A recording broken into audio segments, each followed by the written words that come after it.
Ángel correspondiente al miércoles 27 de diciembre del año 2023. Es la semana en curso, si bien muchos mexicanos están trabajando, pero también hay otros, un número no reducido, que tienen estos días de asueto, particularmente en los sectores públicos, el federal, el estatal y los municipales.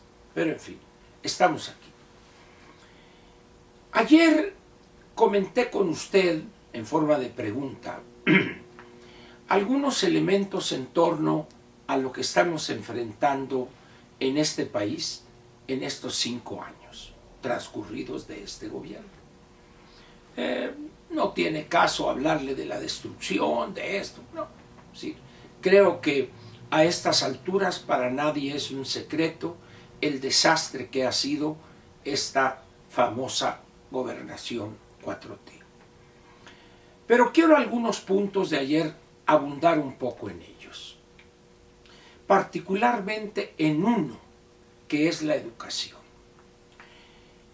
Uno de los elementos en la vida nacional que es más valorado o justipreciado es la educación, particularmente por los sectores de clase media hacia abajo. No hay, vamos a decir, mayor esfuerzo al que podría dedicar recursos una familia de clase media baja o de clase baja, incluso de familias muy pobres o pobres, si no es a la educación de los suyos. Si al menos uno llega a la educación superior, para ellos es un gran logro. La educación, pues, es en no pocas ocasiones el elemento que aglutina a una familia pensando en un mejor futuro.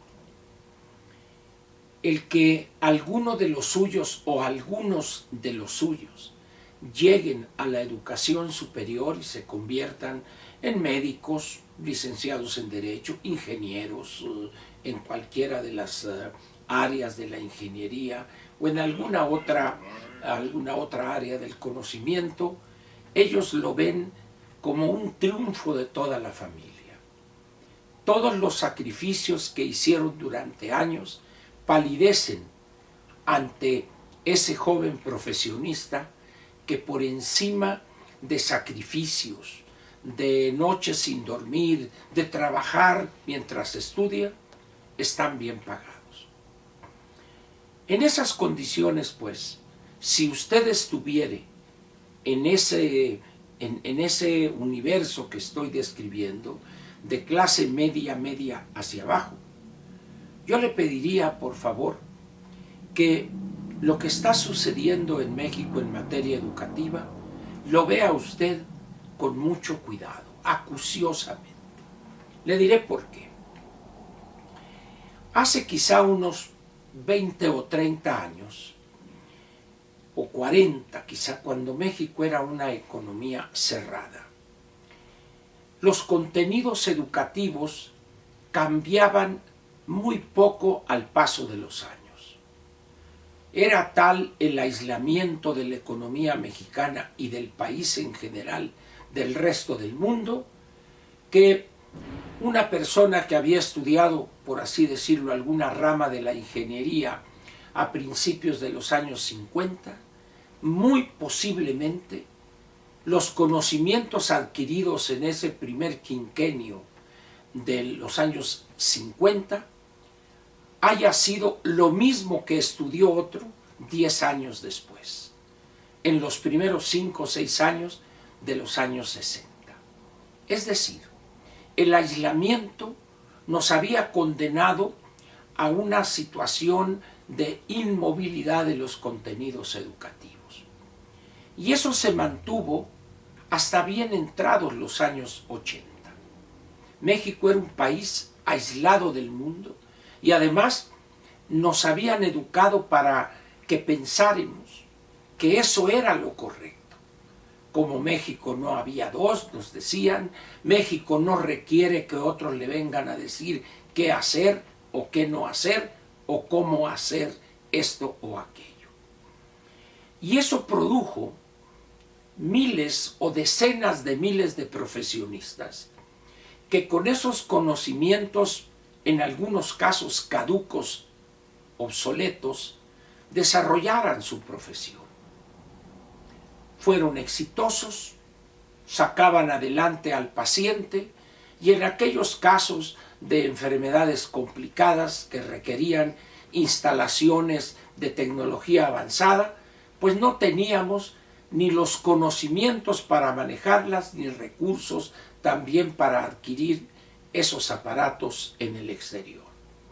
En esas condiciones teníamos mortalidades de niños antes del año o antes de los 5 años muy elevada. Teníamos una expectativa de vida entre los 50 y los 60 años, hoy estamos muy cerca de los 80, si bien durante la pandemia bajamos 3 o 4 años, pero eso al cabo de 5 o 10 años más lo vamos a recuperar. Pero viene el desastre del modelo de desarrollo que seguíamos, que era crecimiento hacia adentro, sustitución de importaciones, con aquella visión aseda promovida por la CEPAL, la Comisión Económica para América Latina, un área de las Naciones Unidas, que nos condenó al aislamiento prácticamente a toda América Latina. Pero llega el fin de ese modelo, de visión hacia adentro, de vernos el ombligo, y empieza una gran crisis en el sistema educativo. ¿Por qué? Porque la carga curricular, las materias que se enseñaban en una muy buena parte, por no decir en toda la educación pública, empezó a hacer agua.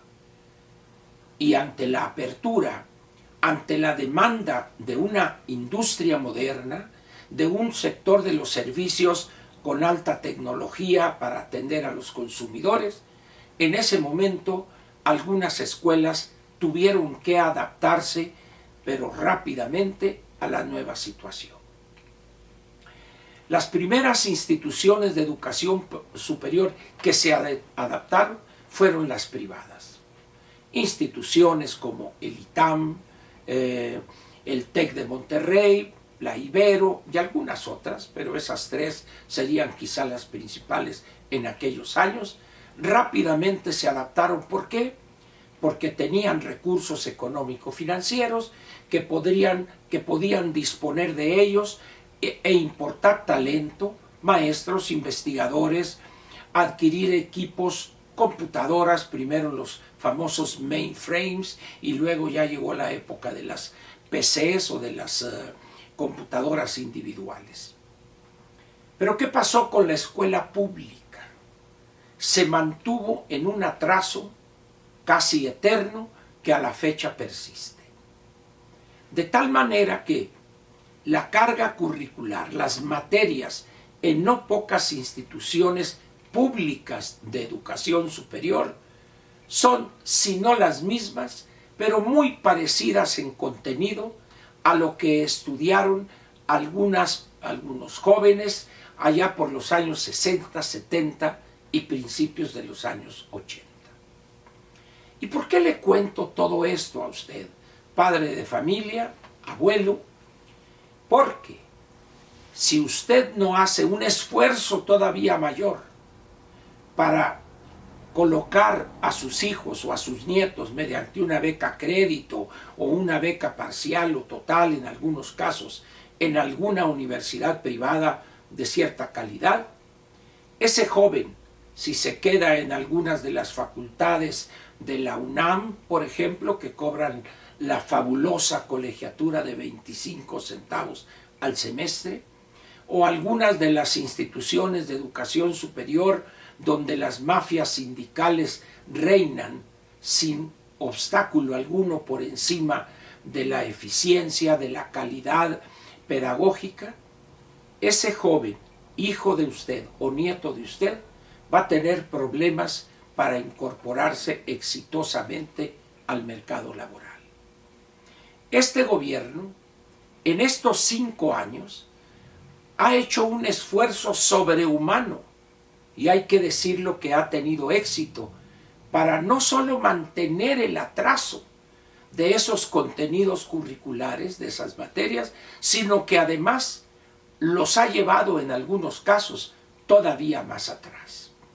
El caso penoso y ridículo de la directora del CONACYT, por ejemplo, lo que han hecho con algunas instituciones como el CIDE, el desprecio a los trabajos de investigación en las universidades privadas, etc. Por eso yo le pediría a usted que observe con detenimiento la educación pública que este gobierno ha tirado, ha puesto en los suelos. Y eso no va a cambiar de la noche a la mañana. Particularmente si la candidata de esa coalición Juntos Seguiremos Haciendo Historia obtiene la victoria, el retroceso todavía se va a profundizar aún más, con un severo daño para sus hijos y sus nietos, si es que no los pone usted en una escuela privada, repito, no patito, sino de cierta calidad.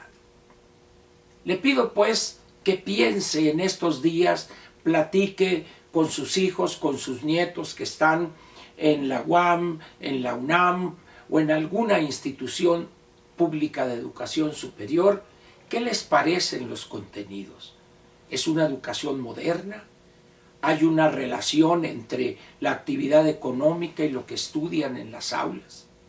Para que se dé cuenta usted de la tragedia que es hoy la educación pública de nivel medio superior y superior con este gobierno, cuyo objetivo es llevarnos todavía mucho más atrás de como estábamos el 30 de noviembre del 2018. Le agradezco su presencia aquí en la Mañanera de Ángel y lo invito para que mañana jueves continuemos con estos temas y vamos mañana a hablar de la salud, del sistema público de salud. Por lo pronto, muchas gracias.